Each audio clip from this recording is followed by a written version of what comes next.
ప్రభువైన యేసుక్రీస్తు నామంలో చేరువచ్చిన ప్రియులకందరికీ మరొకసారి వందనాలండి. యవనస్తులైన వారు జాగ్రత్తగా దేవుని వాక్యం చెప్తూ ఉన్నప్పుడు వినాలి. మీటింగులు పెట్టద్దు, మీటింగులో ఈటింగులు కూడా వద్దు. అంటే మీరు మాట్లాడుకుంటూ ఉంటే ఇక్కడ మేము ప్రకటించడము వ్యర్థం. కాబట్టి మీటింగులు పెట్టబడింది మీకోసం. జాగ్రత్తగా వినాలి, ఆత్మీయంగా మేలు పొందాలి అనేటటువంటిది ఉద్దేశం.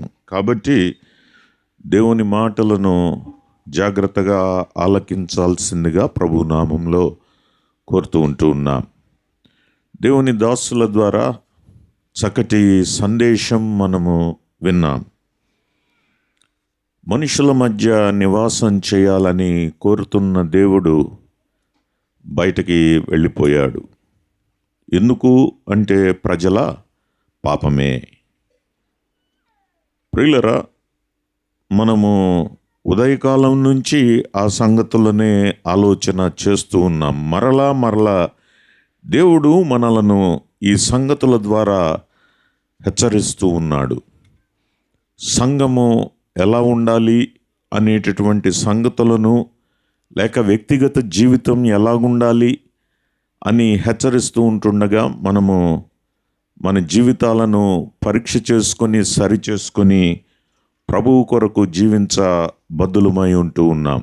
మన ధ్యానము నిమిత్తం ఎజ్రా గ్రంథము మొదటి అధ్యాయం, ఎజ్రా గ్రంథము మొదటి అధ్యాయము మొదటి 4 వచనాలు చదువుకుందాం. పారసీక దేశపు రాజైన కోరేషు ఏలుబడిలో మొదటి సంవత్సరమందు ఇర్మియా ద్వారా పలుకబడిన తన వాక్యమును నెరవేర్చుటకై యెహోవా పారసీక దేశపు రాజైన కోరేషు మనస్సును ప్రేరేపింపగా అతడు తన రాజ్యమందంతటా చాటింపు చేయించి వ్రాతమూలంగా ఇట్లు ప్రకటన చేయించెను. పారసీక దేశపు రాజైన కోరేషు ఆజ్ఞాపించున్నదేమనగా, ఆకాశమందలి దేవుడైన యెహోవా లోకమందున్న సకల జనములను నా వశము చేసి యూదా దేశమందున్న యెరూషలేములో తనకు మందిరమును కట్టించుమని నాకు ఆజ్ఞ ఇచ్చి ఉన్నాడు. కావున మీలో ఎవరు ఆయన జనులై ఉన్నారో వారు యూదా దేశమందున్న యెరూషలేమునకు బయలుదేరి యెరూషలేములోని దేవుని మందిరమును, అనగా ఇశ్రాయేలీయుల దేవుడైన యెహోవా మందిరమును కట్టవలెను. వారి దేవుడు వారికి తోడై ఉండునుగాక. మరియు యెరూషలేములో నుండి దేవుని మందిరమును కట్టించుటకై స్వేచ్ఛార్పణను గాక ఆయా స్థలములలోని వారు తమ యొద్ద నివసించు వారికి వెండి బంగారములను, వస్తువులను, పశువులను ఇచ్చి సహాయము చేయవలనని ఆజ్ఞాపించెను. చదవబడిన ఈ మాటలను దేవుడు మన ఆత్మల క్షేమమై దీవించి ఆశీర్వదించులాగున తలలు వంచి ప్రార్థన చేసుకుందాం. ప్రియ తండ్రి, మొదటిగా మీ దాసుని బలపరచి సంఘము యొక్క పరిస్థితులు ఎలాగున్నాయో మరొకసారి హెచ్చరించారు. ఎక్కడైతే పాపము ఉన్నదో అక్కడ మీరు నివాసము చేయరు. మీరు వెలుపటికి వెళ్ళిపోయేవారుగా ఉంటూ ఉన్నారు. తండ్రి, ప్రస్తుతం సంఘ పరిస్థితులు కూడా లవదికయ సంఘం వలె ఉన్నాయి. తండ్రి, భయభక్తులు కలిగిన వారమని అనుకుంటూ ఉన్నారు, కానీ దేవుడు వారి మధ్యలో లేనటువంటి స్థితి.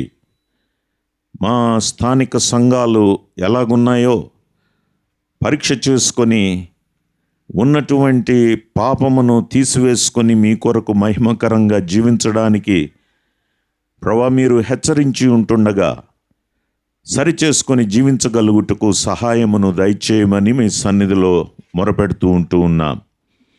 మరొక దాసుడు మీ పక్షాన నిలబడి ఉంటూ ఉన్నాడు. అల్పుడు, మాట్లాడుటకు చాతకానటువంటి వాడు, తండ్రి మీ ఆత్మ ద్వారా బలపరచండి. మీ ప్రియకుమారుడు ప్రభువైన మహిమపరచబడినట్లుగా మీ దాసుని బలపరిచి మీ ఆత్మ ద్వారా మీరే మాట్లాడమని మీ సన్నిధిలో మొరపెడుతూ ఉన్నాం. ప్రతి విధమైన అపవాది క్రియలను లయపరిచి మీ నామమునకే మహిమను కలిగించుకొనమని ఈ మనవులు మా ప్రభువును ప్రియరక్షకుడైన యేసుక్రీస్తు నామమున ప్రార్థించి వేడుకొంచుంటూ ఉన్నాము తండ్రి, ఆమెన్. ప్రియులరా, ఉదయకాలము సెషన్లో ఇశ్రాయేలు ప్రజలు బబులోను చెరలోనికి వెళ్ళడానికి కారణం నాయకత్వము చెడిపోయింది, యాజకత్వము చెడిపోయింది. వారు యెహోవా దృష్టికి చెడు నడత నడుస్తూ ఉన్నారు. దేవుని దూతలైనటువంటి ప్రవక్తలు వారికి ప్రవచిస్తూ ఉంటుండగా వారు హేళన చేయబడ్డారు, వారు కొట్టబడ్డారు, అవమానపరచబడ్డారు, వారిని హింసించారు. దేవుని మాటలను ఏమాత్రము వినడానికి ఇష్టపడని నాయకులు అదే సమయంలో ప్రజలను మనము గమనించాం. అంత మాత్రమే కాదు, దేవుని ఆజ్ఞకు ఏమాత్రము విధేయత చూపని ఇశ్రాయేలు ప్రజలు ప్రతి 7 సంవత్సరములకు ఒకసారి భూమికి విశ్రాంతిని ఇవ్వాలి.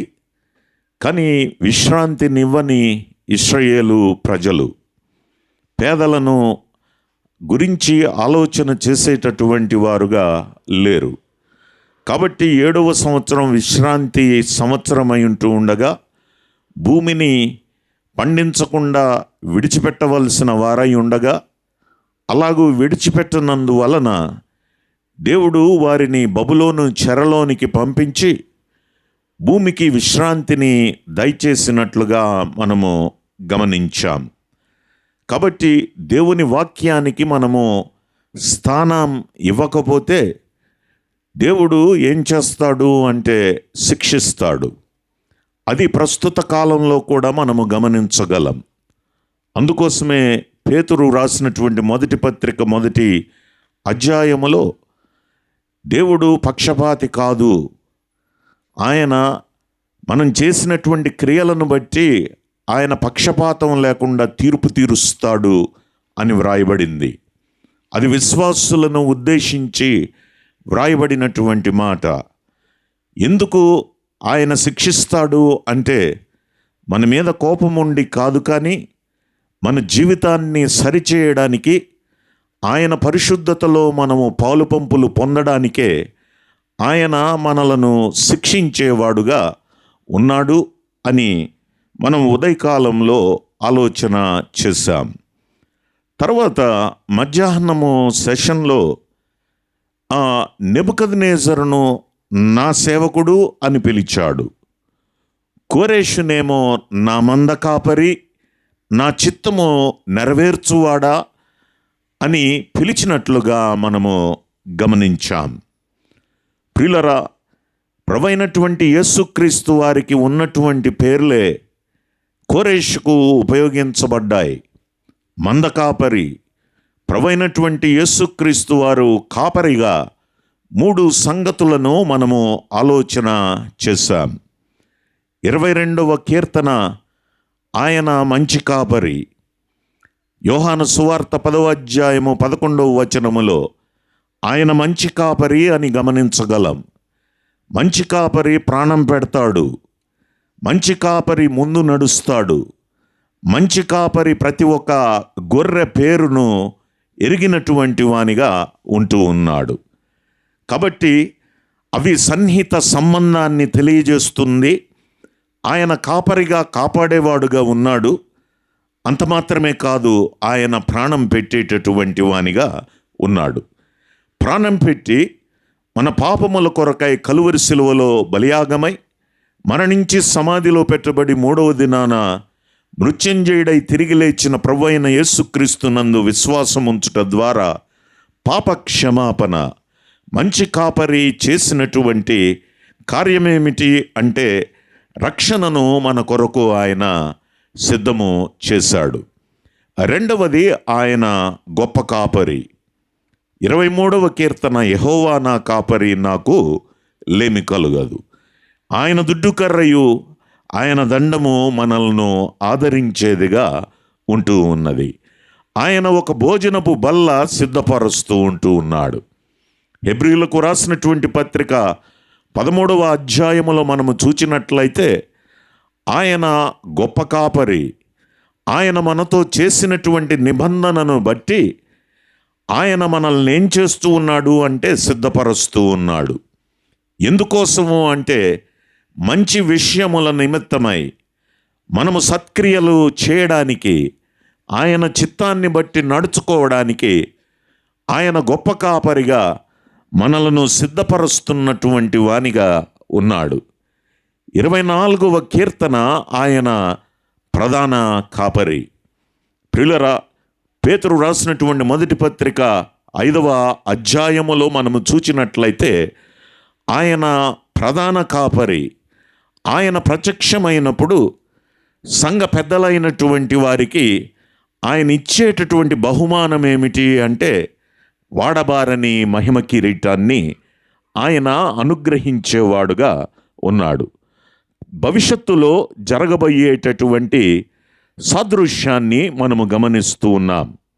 ఆయన క్రియలను బట్టి ప్రతిఫలాన్ని ఇచ్చేటటువంటి దేవుడుగా ఉన్నాడు అనేటటువంటి సంగతిని మనము జ్ఞాపకం చేసుకొనగలం. కాబట్టి సంఘ పెద్దలైనటువంటి వారు ఎలాగూ నడుచుకోవాలి అంటే వారికి అప్పగించబడినటువంటి మందను మాదిరిగా ఉంటూ వారి మీద ప్రభువులైనట్టుండక ఇదిగో వారికి మాదిరిగా ఉంటూ వారు మందను నడిపించవలసిన బాధ్యత, కాయవలసినటువంటి బాధ్యత ఉన్నట్లుగా మనము దేవుని వాక్యములో గమనించగలం. కాబట్టి కోరేషును పిలిచినటువంటి పిలుపు నా మంద కాపరి, ప్రభువైనటువంటి యేసుక్రీస్తు వారిని గూర్చిన ఈ 3 సంగతులు మనము జ్ఞాపకము చేసుకున్నాం. ఈ రాత్రికాలంలో మరొక 3 సంగతులను మీ దృష్టికి తీసుకొని రావాలని ఇష్టపడుతూ ఉంటూ ఉన్నాను. రండి, యెషయా గ్రంథము 45వ అధ్యాయం. యెషయా గ్రంథము 45వ అధ్యాయము 1 నుంచి 13వ వచనం వరకు మనం చదివితే బాగుంటుంది. కానీ సమయాన్ని బట్టి క్లుప్తంగా ఈ 1వ వచనాన్ని మనము చదువుకుందాం. అతని పక్షమున జనములను జయించుటకు నేను అతని కుడి చేతిని పట్టుకొని ఉన్నాను. నేను రాజుల నడికట్లను విప్పెదను, ద్వారములు అతని ఎదుట వేయబడకుండా తలుపులు తీసెదను అని యెహోవా తాను అభిషేకించిన కోరేషును గూర్చి సెలవిచ్చుచున్నాడు.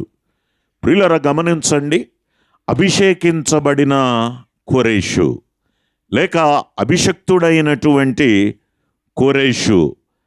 కాబట్టి ప్రభువైనటువంటి యేసుక్రీస్తు వారిని ఒక ముంగుర్తుగా కోరేషు ఉంటూ ఉన్నాడు. అభిషక్తుడు అంటే మనము క్రీస్తు అనే మాటకు అర్థము అభిషక్తుడు అనేటటువంటి మాట మనము గమనించగలం. ప్రియులరా, ఇంగ్లీష్లో మనము గమనించినట్లయితే అనాయింటెడ్ అంటే అభిషేకించబడినటువంటి వాడు. ఎవరు? క్రీస్తు అంటే ఆయనే మెస్సయ్యగా మనము గమనించగలం. కాబట్టి 175 సంవత్సరముల క్రితమే ఈయన అభిషేకించబడినటువంటి వానిగా ఉన్నాడు. ఎందుకోసము అంటే పైభాగములో మనము గమనించినట్లయితే ఆయన యెరూషలేములో ఉన్నటువంటి దేవాలయమును కట్టడానికి దేవుడు ప్రత్యేకంగా అభిషేకించినటువంటి వానిగా ఉన్నట్లుగా మనము గమనించగలం. అంత మాత్రమే కాదు, ఇశ్రాయేలు ప్రజలను ఇదిగో బంధకములలో నుండి, చెరలో నుండి విడిపించి వారు వెనుకకు తిరిగి వెళ్ళి యెరూషలేములో దేవుని మందిరము కట్టాలి అనేటటువంటి ఆ దేవుని సంకల్పం నెరవేర్చబడడానికి కోరేషు దేవుడి చేత అభిషేకించబడినటువంటి వానిగా మనము గమనిస్తూ ఉంటూ ఉన్నాం. బైబిల్ గ్రంథములో లేక పాత నిబంధనలో మనము గమనించినట్లయితే అభిషేకము అనేటటువంటిది 3 రకాలుగా మనము గమనించగలం. లేక 3 రకములైనటువంటి వ్యక్తులు అభిషేకించబడేటటువంటి వారుగా ఉన్నారు. మొదటిది ప్రవక్త అభిషేకించబడతాడు. రెండవది రాజు అభిషేకించబడతాడు. మూడవది యాజకుడు, ప్రధాన యాజకుడు అభిషేకించబడేటటువంటి వానిగా ఉన్నాడు. ప్రియులారా, మరలా ఈ ఈ ఈ మాటలను చెప్తూ ఉంటున్నాను, జాగ్రత్తగా గమనించండి. మొదటిది ప్రవక్త అభిషేకించబడేవాడుగా ఉన్నాడు. రెండవది రాజు అభిషేకించబడేవాడుగా ఉన్నాడు. మూడవది యాజకుడైనటువంటి వాడు అభిషేకించబడేటటువంటి వానిగా ఉన్నాడు. కాబట్టి ప్రభువైనటువంటి యేసుక్రీస్తు వారు అభిషక్తుడు క్రీస్తు అని పిలువబడుతూ ఉంటుండగా, ఆయన ఇశ్రాయేలు ప్రజలు రాబోయేటటువంటి ఆయనను గురించి ఉద్దేశించబడి పలికేటటువంటి మాట అయ్యుంటూ ఉండగా, ప్రభువైనటువంటి యేసుక్రీస్తు వారి ఈ 3 పరిచర్యలను లేక ఆయన పనిని ఈ 3 తెలిపేటటువంటి మాటగా మనము గమనించగలం. కాబట్టి గమనించాలి, ఆయన ప్రవక్త, రెండవది ఆయన రాజు, మూడవదిగా మనము చూచినట్లయితే ఆయన యాజకుడు.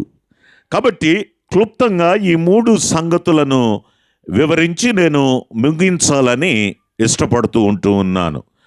మొదటిదిగా ఆయన ప్రవక్త అని మనము గమనించినట్లయితే ద్వితీయోపదేశకాండము 18వ అధ్యాయములో మోషే పలికినటువంటి మాటను గమనించండి. ద్వితీయోపదేశకాండము 18వ అధ్యాయం 16వ వచనము చూడండి, చివరి భాగం. నీ దేవుడైన యెహోవాను నీ మధ్యను నా వంటి ప్రవక్తను నీ సహోదరులలో నీ కొరకు పుట్టించును, ఆయన మాట నీవు వినవలెను.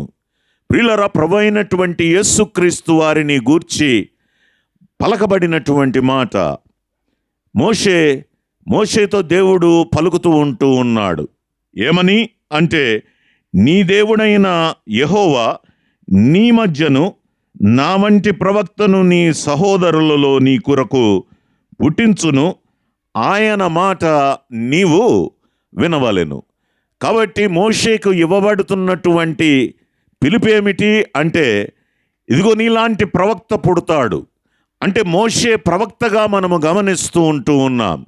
ప్రవక్త అనే మాటను మనము చూచినట్లయితే, జాగ్రత్తగా వినండి, ప్రవక్త అనే మాటను మనము గమనించినట్లయితే ఇతడు దేవుని స్వరాన్ని విని దేవుడు ఏదైతే తెలియజేశాడో దానిని తూచా తప్పకుండా ప్రజలకు తెలియజేయవలసినటువంటి బాధ్యత ప్రవక్తది.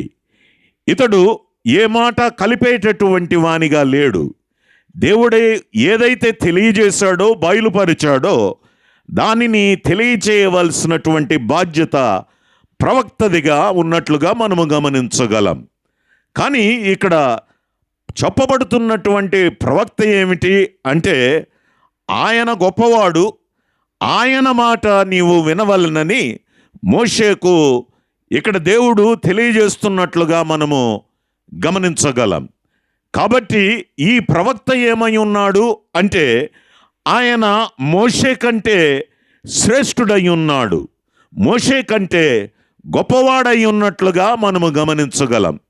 క్రొత్త నిబంధనలో కొన్ని మాటలను మనము చూచినట్లయితే అనేక సందర్భాలలో ఇశ్రాయేలు ప్రజలు ఆయనను గురించి పలికినటువంటి మాట ఏమిటి అంటే, ఆయన ప్రవక్త అని పలికినటువంటి మాటలు కొన్ని గమనించగలం. చూడండి, మత్తయి సువార్త 21వ అధ్యాయము 11వ వచనాన్ని గమనించండి.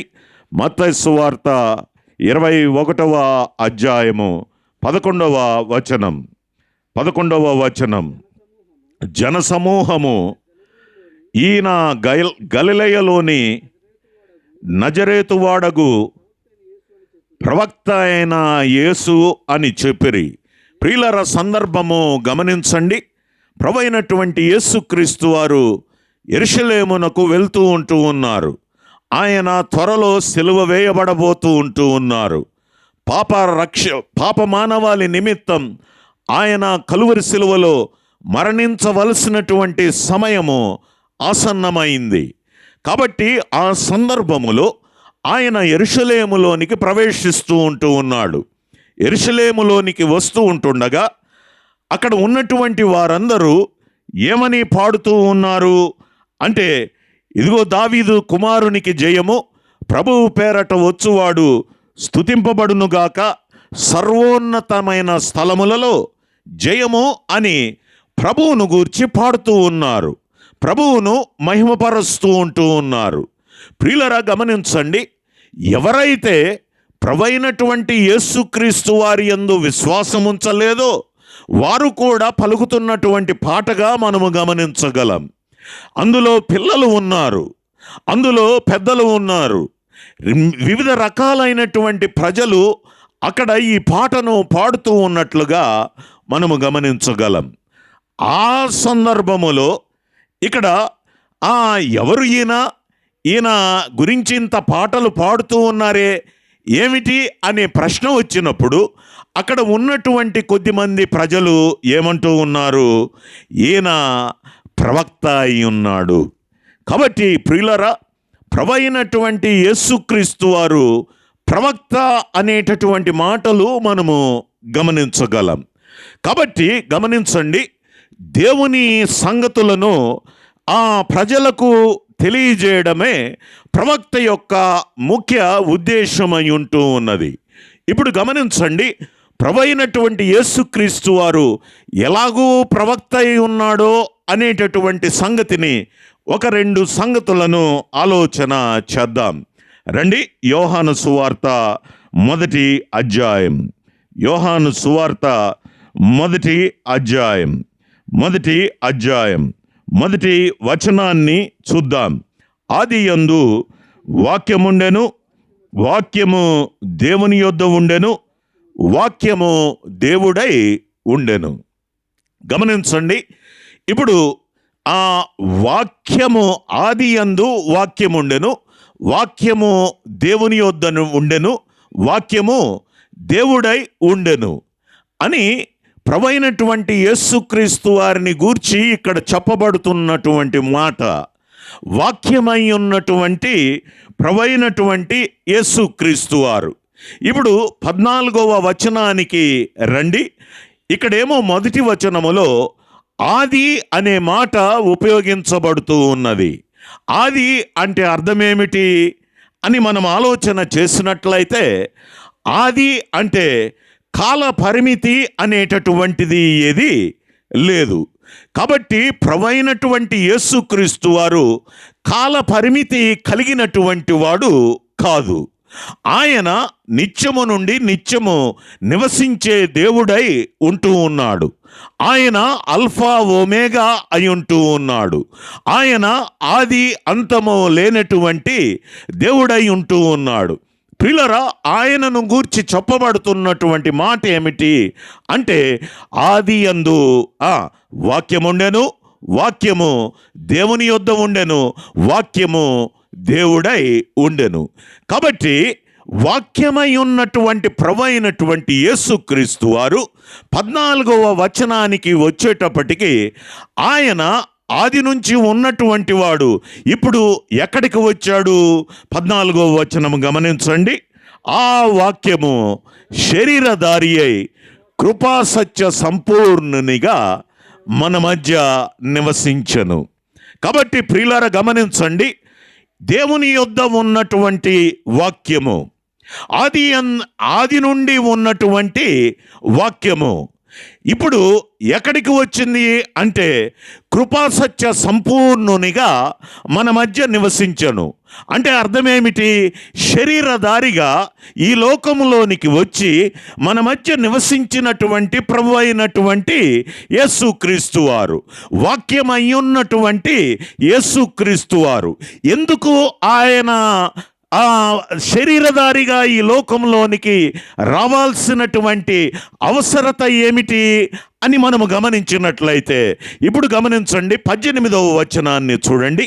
18వ వచనం, ఎవడును ఎప్పుడైనను దేవునిని చూడలేదు, తండ్రి రొమ్ముననున్న అద్వితీయ కుమారుడే ఆయనను బయలుపరచను. ప్రియులారా, గమనిస్తూ ఉన్నారా?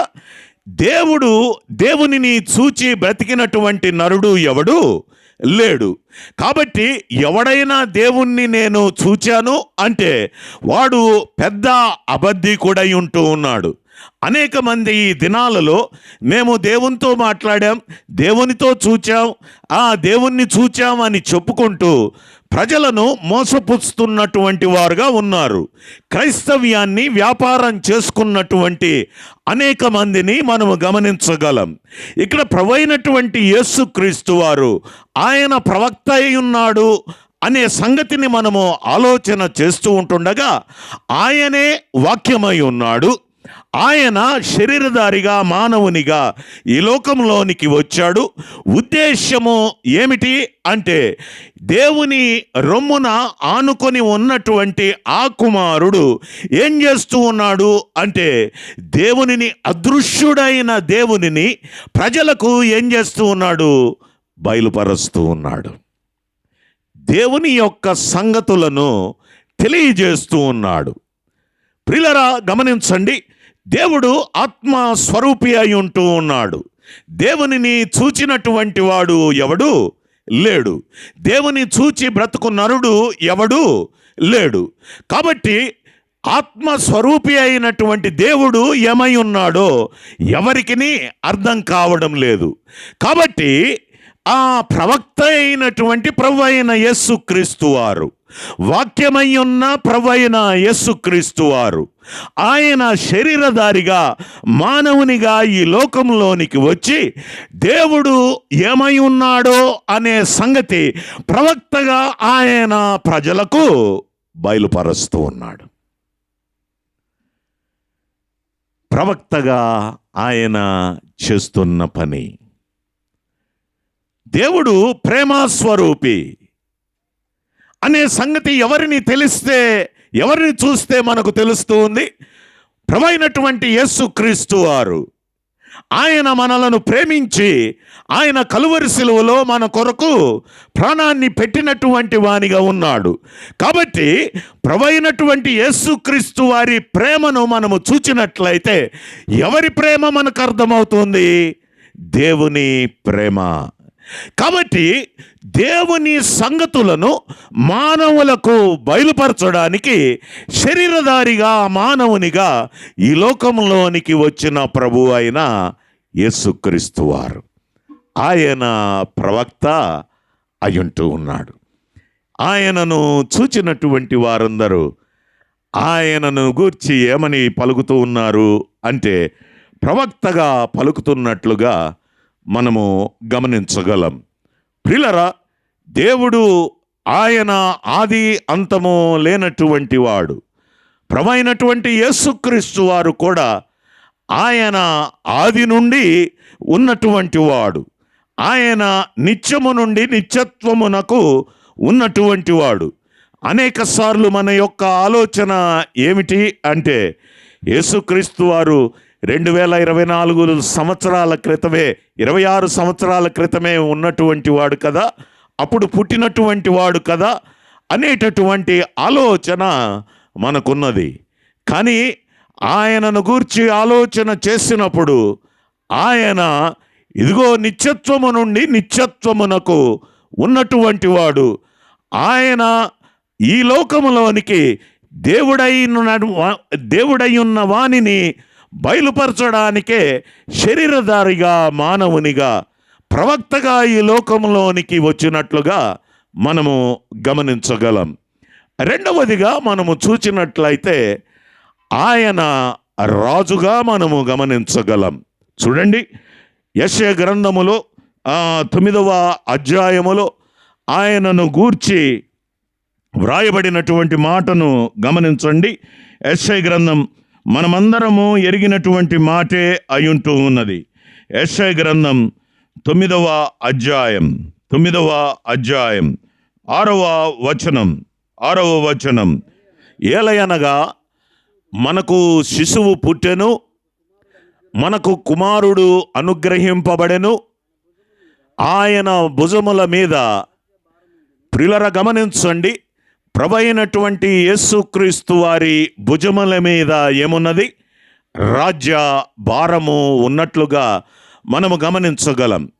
ప్రియులరా, మనము ఈ దినాలలో మనము గమనించినట్లయితే ఆయనకున్నటువంటి రాజ్యభారము ఏమిటి, ఆయన భవిష్యత్తులో ఆయనకున్నటువంటి రాజ్యభారం ఏమిటి అనేటటువంటి సంగతులను కొంచెము ఆలోచన చేయవలసినటువంటి అవసరత ఉంటూ ఉన్నది.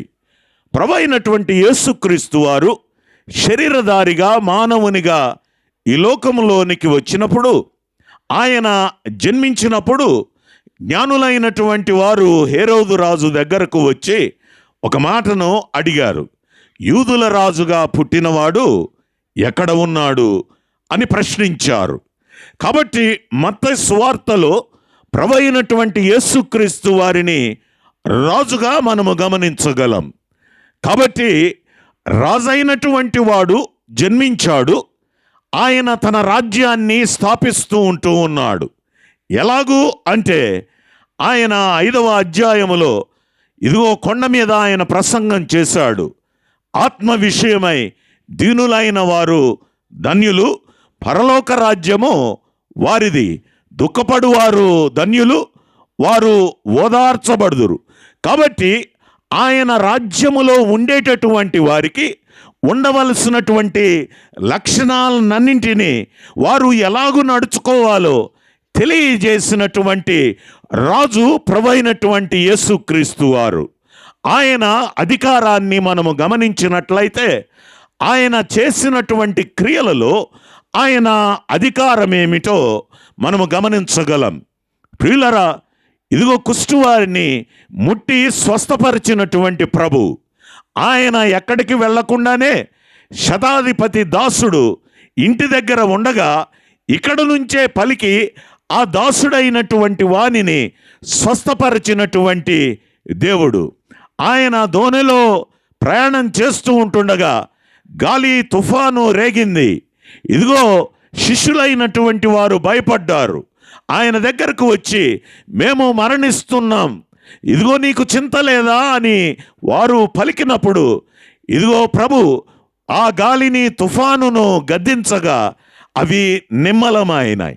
కాబట్టి రాజుకు ఉన్నటువంటి అధికారం ఏమిటి అంటే ఇదిగో దయ్యములు, సేన అనేటటువంటి దయ్యం ప్రభువైనటువంటి యేసుక్రీస్తు వారిని చూచి సాష్టాంగపడి నమస్కారం చేసి సర్వోన్నతుడవైన దేవుని కుమారుడా అని ఆయనను పిలుస్తున్నటువంటి సందర్భం. సాగిలపడి నమస్కారము చేస్తున్నటువంటి దయ్యములు పట్టినటువంటి వ్యక్తి. కాబట్టి ప్రభువైనటువంటి యేసుక్రీస్తు వారు ఆయన రాజుగా మనము గమనించగలం. రాజుగా ఆయనకున్నటువంటి అధికారాన్ని కూడా మనము గమనించగలం. కానీ సంఘములో మనము ఆయన అధికారాన్ని గమనించినట్లయితే ఎఫెసీయులకు వ్రాసినటువంటి పత్రికకు రండి. ఎఫెసీయులకు వ్రాసినటువంటి పత్రిక 1వ అధ్యాయం. ఎఫెసీయులకు వ్రాసినటువంటి పత్రిక 1వ అధ్యాయం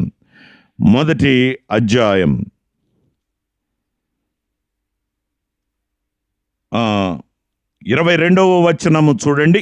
22వ వచనం, మరియు సమస్తమును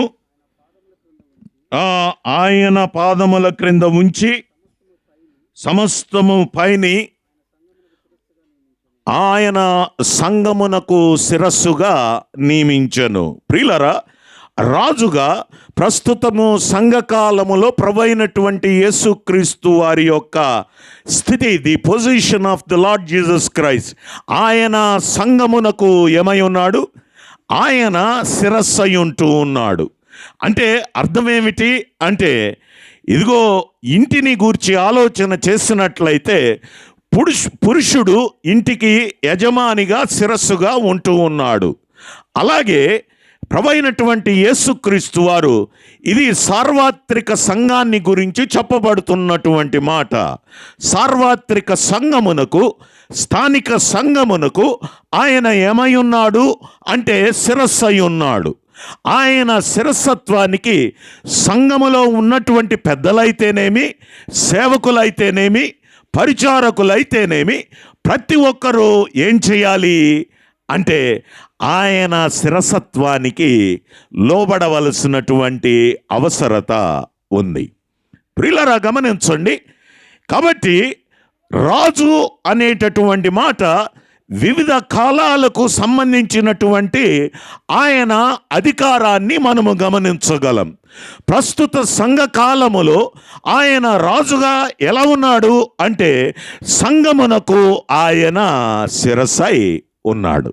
అంత మాత్రమే కాదు, వ్యక్తిగత జీవితాలను తీసుకున్నట్లయితే వ్యక్తిగత జీవితమునకు మనము విలువ పెట్టి కొనబడినటువంటి వారం. మనము మన సొత్తు కాదు.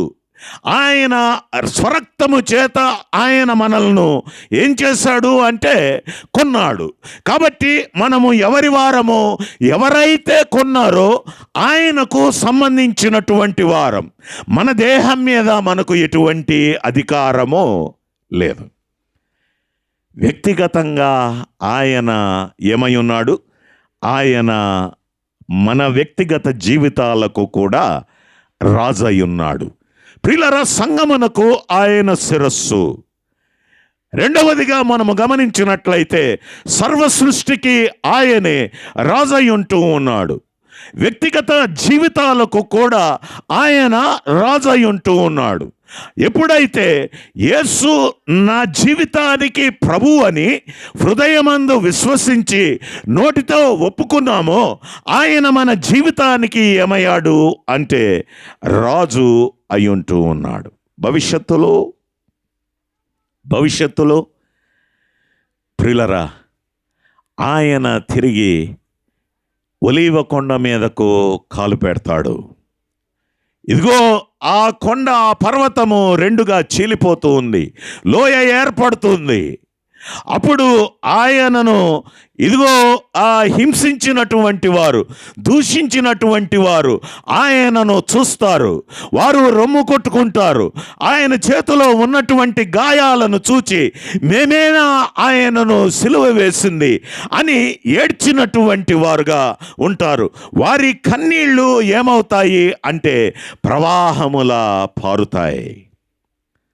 అప్పుడు ఆయన చేసేటటువంటి పని ఏమిటి అంటే దేశములకు ఆయన తీర్పు తీరుస్తాడు.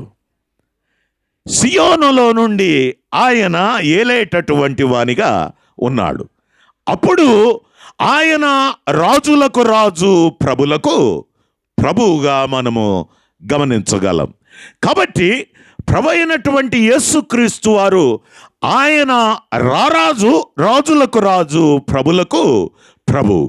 సంఘానికి ఆయన రాజై ఉండాలి, వ్యక్తిగత జీవితాలకు ఆయన రాజై ఉండాలి. అంత మాత్రమే కాదు, సమస్తమునకు ఆయనే రాజై ఉంటూ ఉన్నాడు. మూడవదిగా మనము గమనించినట్లయితే ఆయన యాజకుడు అనేటటువంటి సంగతిని మనము గమనించగలం. ప్రియులరా, యాజకుడు చేసేటటువంటి పని ఏమిటి అంటే మానవులకు దేవునికి ఇదిగో యాజకుడు మధ్యవర్తిగా ఉంటూ ఉన్నాడు. గమనించండి, ప్రాముఖ్యమైనటువంటి 2 యాజకత్వాలు నేను క్లుప్తంగా జ్ఞాపకం చేసి నేను దాటి వెళ్తాను. రండి, మొదటి పేతురు రాసినటువంటి మొదటి పత్రిక 2వ అధ్యాయము 5వ వచనములో చూచినట్లయితే విశ్వాసులైనటువంటి వారికి ఒక యాజకత్వము అక్కడ ఇవ్వబడింది. 9వ వచనములో చూచినట్లయితే మరొక యాజకత్వము అక్కడ ఇవ్వబడింది. ప్రభువైనటువంటి యేసుక్రీస్తు వారు ఆయన రాజై ఉంటూ ఉన్నాడు, ఆయన యాజకుడై ఉంటూ ఉన్నాడు. ఆయన చేస్తున్నటువంటి యాజకత్వాన్ని గురించి ఆలోచన చేస్తూ ఉంటుండగా ఒక మాటను మనము చూసి ఈ పేతురు పత్రికను ఆలోచన చేద్దాం. రండి, యోహాను సువార్త 17వ అధ్యాయము 1వ వచనాన్ని మనము చూచినట్లయితే అక్కడ ప్రభువైనటువంటి యేసుక్రీస్తు వారు తండ్రికి మొరపెడుతున్నటువంటి మాటలను మనము గమనించగలం. చూడండి, యోహాను సువార్త 17వ అధ్యాయము 1వ వచనం, మొదటి 2 వచనాలు. యేసు ఈ మాటలు చెప్పి ఆకాశము వైపు కన్నులెత్తి ఇట్లనెను, తండ్రి, నా గడియ వచ్చి ఉన్నది. నీ కుమారుడు నిన్ను మహిమపరచునట్లు నీ కుమారుని మహిమపరచుము. నీవు నీ కుమారునికి ఇచ్చిన వారికందరికి ఆయన నిత్య జీవము అనుగ్రహించున్నట్లు సర్వ శరీరుల మీదను ఆయనకు అధికారం ఇచ్చితివి. గమనించండి, ఇక్కడ ప్రభువైనటువంటి యేసుక్రీస్తు వారి ప్రధాన యాజకత్వాన్ని మనము ఈ వచనాలలో గమనిస్తూ ఉంటూ ఉన్నాం. హై ప్రీస్ట్లీ మినిస్ట్రీ లేక హై ప్రీస్ట్లీ ప్రేయర్ అని ఈ ప్రార్థనను గూర్చి వ్యాఖ్యానము మనము గమనించగలం. ప్రియులారా, ప్రభువైనటువంటి యేసుక్రీస్తు వారు తన శిష్యులను గురించి మొరపెడుతున్నటువంటి విధానము ఈ అధ్యాయములో మనము గమనించగలం. అంత మాత్రమే కాదు, శిష్యుల కొరకు మాత్రమే కాదు, కానీ ఆయన భవిష్యత్తులో ఎవరైతే ప్రభువైన యేసుక్రీస్తునందు విశ్వాసం ఉంచి ఆయన శిష్యులుగా చేయబడుతూ ఉన్నారో వారందరి నిమిత్తమై ఆయన విజ్ఞాపన చేస్తున్నటువంటి వానిగా ఈ అధ్యాయములో మనము గమనించగలం. కాబట్టి ఆయన ప్రధాన యాజకునిగా ఏం చేస్తూ ఉన్నాడు అంటే ప్రజల కొరకై ఆయన విజ్ఞాపన చేసేటటువంటి వానిగా ఉన్నాడు. కాబట్టి ఆయన పిల్లలమైనటువంటి మనము మన యొక్క బాధ్యత ఏమిటి అంటే మనకివ్వబడినటువంటి 2 యాజకత్వాలు. ఆయన ప్రధాన యాజకుడు, మనము ఆయన యాజకులమై ఉంటూ ఉన్నాం. 2వ పేతురు రాసినటువంటి పత్రిక 2వ అధ్యాయము 5వ వచనములో మనము చూచినట్లయితే ఆయన మనలను పరిశుద్ధ యాజకులనుగా చేశాడు. ఎందుకోసం మనలను పరిశుద్ధ యాజకులనుగా చేశాడు అంటే ఆత్మ సంబంధమైన బలులను అర్పించుటకు. పిల్లల గమనించండి, కాబట్టి మనలను ఆయన ఎందుకు ఏర్పాటు చేసుకున్నాడు అంటే ఆత్మ సంబంధమైన బలి అర్పించడానికి. అంటే మన బలులు ఈలోక సంబంధమైనవి కావు. మనం అర్పించేటటువంటి బలులు ఇదిగో పాపానికి గొర్రెలు లేకపోతే మేకలు, ఎడ్లు అటువంటివి కావు. మనం అర్పించేటటువంటి బలులేమిటి అంటే ఆత్మ సంబంధమైనవి. నన్ను జ్ఞాపకము చేసుకొనుటకై దీనిని చేయుడి. ప్రతి ఆదివారము మనము చేరి వచ్చి ఇదిగో పరిశుద్ధ యాజకులముగా ఈ బలులను అర్పించేటటువంటి వారముగా ఉన్నాం. కాబట్టి ఆయన ప్రధాన యాజకుడు, మనము యాజకులమై ఉంటూ ఉన్నాం. మనము అర్పించేటటువంటి బలి ఏమిటి అంటే ఆత్మ సంబంధమైన బలిగా ఉంటూ ఉన్నది. రెండవదిగా మనము చూచినట్లయితే పేతురు రాసినటువంటి మొదటి పత్రిక 2వ అధ్యాయము 9వ వచనం, ఆయన మనలను ఏం చేశాడు? రాజులైన యాజక సమూహంగా చేశాడు. ప్రియులరా గమనించండి, ఎందుకోసము అంటే ఆయన గుణాతిశయములను ప్రచురము చేయడానికి, చీకటిలో నుండి ఆశ్చర్యకరమైన తన వెలుగులోనికి పిలవబడినటువంటి వాని గుణాతిశయములను ప్రచురం చేయడానికి నిన్ను నన్ను ఆయన ఎన్నుకున్నాడు. ఎలాగూ అంటే ప్రియులరా, మన జీవితం ద్వారా ఆయన గుణాతిశయములను మనము ప్రచురము చేయాలి. గమనించండి, దేవుని ప్రేమ మనము ఎలాగూ తెలుసుకోగలము అంటే క్రీస్తు ప్రేమను బట్టి దేవుని ప్రేమను మనము తెలుసుకోగలం. అలాగే మన జీవితం మనం చూపించేటటువంటి ప్రేమ ద్వారా క్రీస్తు ఏమై ఉన్నాడో, దేవుడు ఏమై ఉన్నాడో మన జీవితం ఆయన గుణాన్ని తెలియచేయాలి. అలాగైతే మనకివ్వబడినటువంటి యాజకత్వములో మనము జీవించవలసిన జీవిత విధానం ఏ విధంగా ఉంది అని ఈ రాత్రి కాలంలో ప్రశ్నించబడుతూ ఉంటుండగా ఒక్కసారి మనలను మనము సరిచేసుకోవలసినటువంటి అవసరత ఉన్నది. ప్రియులారా, గమనించండి, ప్రభు అయినటువంటి యేసుక్రీస్తు వారు ప్రధాన యాజకునిగా ప్రార్థన చేస్తూ ఉన్నాడు. అనేక విషయాలు ఉన్నాయి, కానీ క్లుప్తంగా మరొక విషయాన్ని మీకు చూపించి నేను ముగిస్తాను. రండి, హెబ్రీయులకు రాసినటువంటి పత్రికలో ఆయన యాజకత్వములో ఉన్నటువంటి మరొక ప్రాముఖ్యమైనటువంటి సంగతిని మనము గమనిద్దాం. 9వ అధ్యాయము 11వ వచనం, 11, 12 వచనాలు గమనించండి. అయితే క్రీస్తు రాబోచున్న మేలుల విషయమై ప్రధాన యాజకుడుగా వచ్చి తానే నిత్యమైన విమోచన సంపాదించి హస్తకృతము కానిది అనగా ఈ సృష్టి సంబంధము కానిదియు మరి ఘనమైనదియు పరిపూర్ణమైనదియునైన గుడారము ద్వారా మేకల యొక్కయు కోడెల యొక్కయు రక్తముతో కాక తన స్వరక్తముతో ఒక్కసారే పరిశుద్ధ స్థలములో ప్రవేశించను. ప్రియులారా, గమనించండి, ప్రభు అయినటువంటి యేసుక్రీస్తు వారి యొక్క యాజకత్వాన్ని మనము గమనిస్తూ ఉన్నాం. మొదటిదిగా ఆయన శిష్యులైనటువంటి వారి కొరకు ఆయన విజ్ఞాపన చేశాడు. అంత మాత్రమే కాదు, ఆ తర్వాత కూడా భవిష్యత్తులో శిష్యులుగా చేయబడేటటువంటి వారి కొరకు ఆయన విజ్ఞాపన చేశాడు. ఆయన ప్రధాన యాజకునిగా చేసినటువంటి మరొక కార్యము ఏమిటి అంటే బలియాగమైనటువంటి ప్రభు అయినటువంటి యేసుక్రీస్తు వారు ఆయన ప్రధాన యాజకుడు. అదే సమయములో ఆయన ఏమై ఉన్నాడు అంటే ఆయనే గొర్రెపిల్ల కూడా, ఆయనే బలిగా అర్పణగా చేయబడినటువంటి వాడు. కాబట్టి ప్రభు అయినటువంటి యేసుక్రీస్తు వారు ఆయన ఈ లోక సంబంధి కాదు, ఆయన పరలోక సంబంధిగా ఉంటూ ఉన్నాడు. పరలోకము నుండి దిగి వచ్చిన జీవాహారమై ఉంటూ ఉన్నాడు. కాబట్టి ఆ పరలోకము నుండి దిగి వచ్చిన మన్నా ప్రభు అయినటువంటి యేసుక్రీస్తు వారై ఉంటూ ఉన్నాడు. ఆయన ఈ లోక సంబంధి కాదు. ప్రియులారా, ఈ బలులు ఈ లోక సంబంధమైనటువంటివి.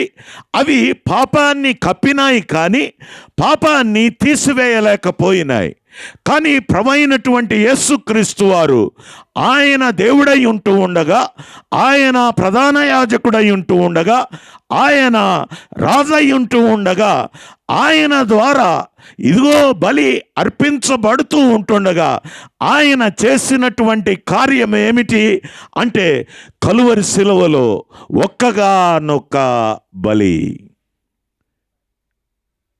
పాపమానవాళి చేసినటువంటి పాపముల కొరకై ఆయన చేతులలో చీలలు దిగగొట్టబడగా, ఆయన తలలో మేకులు కొట్టబడగా, ఆ ముళ్ళ కిరీటము పెట్టబడగా, ఆయన కాళ్లలో ఆయన పాదములో చీల దిగగొట్టబడగా, ఆయన ప్రక్కలో బల్లెపు పోటు పొడవబడగా, ఆయన వీపు నాగటి చాళ్ళ వలె దున్నబడగా, ఆయన శరీరములో ఉన్నటువంటి రక్తం ఆయన ధారగా కార్చి ప్రక్కలో బల్లెపు పోటు పొడవబడగా రక్తమును నీళ్లును కారినటువంటి సందర్భం. ఆయన ఈ లోక సంబంధి కాదు. ఆయన ప్రధాన యాజకునిగా ఈ లోకంలోనికి వచ్చాడు. ఆ బలి ఎటువంటిది అంటే ఇక్కడ దాని వివరణ ఇస్తూ ఉంటున్నాడు. గమనించండి 11వ వచనములో, ఈ సృష్టి సంబంధము కానిదియు మరి ఘనమైనదియు పరిపూర్ణమైనది అయిన గుడారము ద్వారా అని మనము గమనిస్తూ ఉంటూ ఉన్నాం. పరిపూర్ణము అంటే ఇంగ్లీష్లో ఇట్ ఈస్ పర్ఫెక్ట్. ప్రభు అయినటువంటి యేసుక్రీస్తు వారు బలి ఏమై ఉంటూ ఉన్నది అంటే అది సంపూర్ణమైనది. అది దానికి ఇదిగో ముడత మచ్చ డాగు ఎటువంటి లేనిది. ఇదిగో ఆయన పరిశుద్ధుడు, ఆయన పాపము చేయనటువంటి వాడు, ఈ లోక సంబంధి కానటువంటి వాడు, పరలోకము నుండి దిగి వచ్చినటువంటి ఈ ప్రియ కుమారుడు ఆయన ప్రధాన యాజకుడై తన్ను తానే బలిగా అర్పణగా అర్పగించుకొని తన రక్తాన్ని ధారగా కార్చి తన స్వరక్తమును తీసుకొని ఆయన ఎక్కడికి ప్రవేశిస్తూ ఉన్నాడు? పరిశుద్ధ స్థలములోనికి ప్రవేశిస్తూ ఉన్నాడు. ప్రియులారా గమనించండి, ఆయన కలువరి శిలువలో బలియాగం అవుతూ ఉంటుండగా ఏలీ ఏలీ లామా సబక్తాని అని కేక వేసినప్పుడు ఇదిగో ఆ అతి పరిశుద్ధ స్థలమును వేరుపరిచే ఆ తెర పైనుండి క్రిందకి చినిగిపోయింది. ఇదిగో ఆయన తన స్వరక్తమును తీసుకొని నేరుగా ఎక్కడికి ప్రవేశిస్తూ ఉన్నారు? పరిశుద్ధ స్థలములోనికి. ఎవరు ప్రవేశించలేని స్థలములోనికి. ఆ తెర చినిగిపోయింది కాబట్టి ఆవరణములో ఉన్నటువంటి ప్రజలంతా ఇప్పుడు ఎక్కడికి వెళ్ళవచ్చు? నేరుగా అతి పరిశుద్ధ స్థలములోనికి వెళ్ళవచ్చు. ప్రియులారా గమనించండి, ప్రభు అయినటువంటి యేసుక్రీస్తు వారు ఆయన ప్రధాన యాజకుడు. ఆయన 3 పనులను మనము గమనిస్తూ ఉంటూ ఉన్నాం. ఆయన యాజకునిగా చేసినటువంటి పని అనేకమైన సంగతులు ఉన్నాయి, కానీ సమయం లేదు. ప్రియులారా, మన కొరకు ఆయన విజ్ఞాపన చేసినటువంటి వానిగా ఉన్నాడు. ప్రస్తుతము తండ్రి కుడిపార్శ్వమున కూర్చొని మన కొరకు ఆయన విజ్ఞాపన చేస్తూ ఉన్నాడు. అంత మాత్రమే కాదు, ఆయన మనలను విమోచించడానికి తన స్వరక్తాన్ని ధారగా కార్చి ఆ రక్తాన్ని చేతబట్టుకొని అతి పరిశుద్ధ స్థలములోనికి వెళ్ళి ఇదిగో ఆయన అంగీకరించబడిన వారై ఎవరైతే ఆయన రక్తం చేత ప్రోక్షించబడుతూ ఉన్నారో వారి పరిశుద్ధులుగా చేయబడి అతి పరిశుద్ధ స్థలములోనికి దేవుని దగ్గరకు వెళ్ళగలిగేటటువంటి స్థితి. ఈ రాత్రి కాలంలో నీ పాపాన్ని బట్టి దేవుని దగ్గరకు నీవు వెళ్ళలేకపోతూ ఉన్నావేమో. అయ్యా, ప్రభు అయినటువంటి యేసుక్రీస్తు వారు ప్రధాన యాజకుడు. నీకు బదులుగా నీ కొరకు విజ్ఞాపన చేయడం మాత్రమే కాదు, కానీ ఆయన తన్ను తాను బలిగా అర్పించుకున్నాడు. నీ పాప శిక్షనంతా ఆయన తన మీద వేసుకొని నిన్ను నీతిమంతునిగా చేయడానికి, నీ పాపముల నుండి నిన్ను విడిపించడానికి, అపవాది సంఖ్యల నుండి నిన్ను విడిపించడానికి, మరణ బంధకముల నుండి నిన్ను విడిపించడానికి, అపవాది క్రియలను లయపరచడానికి, నశించిన దానిని వెతికి రక్షించడానికి ఆయన శరీరధారిగా మానవునిగా ఈ లోకంలోనికి వచ్చాడు. వచ్చినవాడు ఆయన ప్రవక్తగా దేవునిని బయలుపరుస్తూ ఉన్నాడు. యాజకునిగా ప్రాణం పెట్టినటువంటి వానిగా ఉన్నాడు. రాజుగా ఆయన నిత్యము ఏలేటటువంటి వానిగా ఉన్నాడు. ప్రియులారా, అలాగైతే నీ జీవితానికి ఈయన రాజయ్యాడా? రాజు కానట్లయితే ఆయన పిలుస్తూ ఉన్నాడు, ప్రయాసపడి భారము మోసుకొనుచున్న సమస్త జనులారా నా ఎద్దుకు రండి, నేను మీకు విశ్రాంతిని కలుగజేతున్నా. ఆయన దగ్గరకు వస్తావా?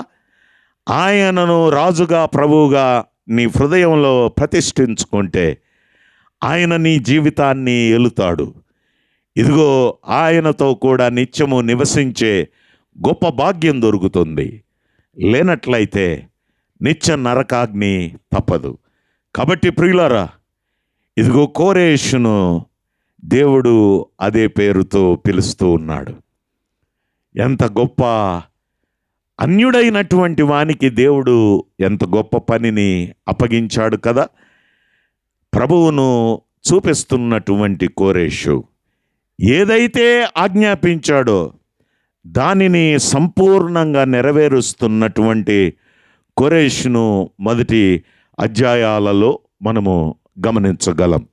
ఈ రాత్రికాలంలో అయా ప్రభువు నీ జీవితానికి, యేసుక్రీస్తు వారు నీ జీవితానికి రాజుగా లేనట్లయితే, ప్రభా పాపిని, నన్ను క్షమించు, నన్ను నీ బిడ్డగా చేసుకో, నా జీవితానికి ప్రభువుకా అని అడిగినట్లయితే ఆయన నీ ప్రతి పాపాన్ని క్షమించి నిన్ను సమస్త దుర్నీతి నుండి పవిత్రునిగా చేసి నిత్యరాజ్యానికి, మోక్షరాజ్యానికి నిన్ను వారసునిగా చేస్తాడు. అలాగూ జీవించడానికి ప్రభు తన కృపను మనకు దయచేయునుగాక. దేవుడు ఈ మాటలను మన కొరకై దీవించి ఆశీర్వదించునుగాక. తలలు వంచినట్లయితే ప్రార్థన చేసుకుందాం. ప్రియ తండ్రి, మీరు మాతో మాట్లాడిన ప్రతి మాటకై మీకు వేలాది స్తుతులు, స్తోత్రములు చెల్లించుకుంటూ ఉన్నాం. శిలువ సువార్త ప్రకటించబడి ఉంటూ ఉండగా, ఇరువురి దాసుల నోట హెచ్చరించబడి ఉంటూ ఉండగా, ప్రభువైన యేసుక్రీస్తు వారిని రాజుగా, రక్షకునిగా, విమోచకునిగా అంగీకరించడానికి మీ ఆత్మకార్యాన్ని హృదయాలలో జరిగించమని మీ సన్నిధిలో మొరపెడుతూ ఉంటూ ఉన్నాం.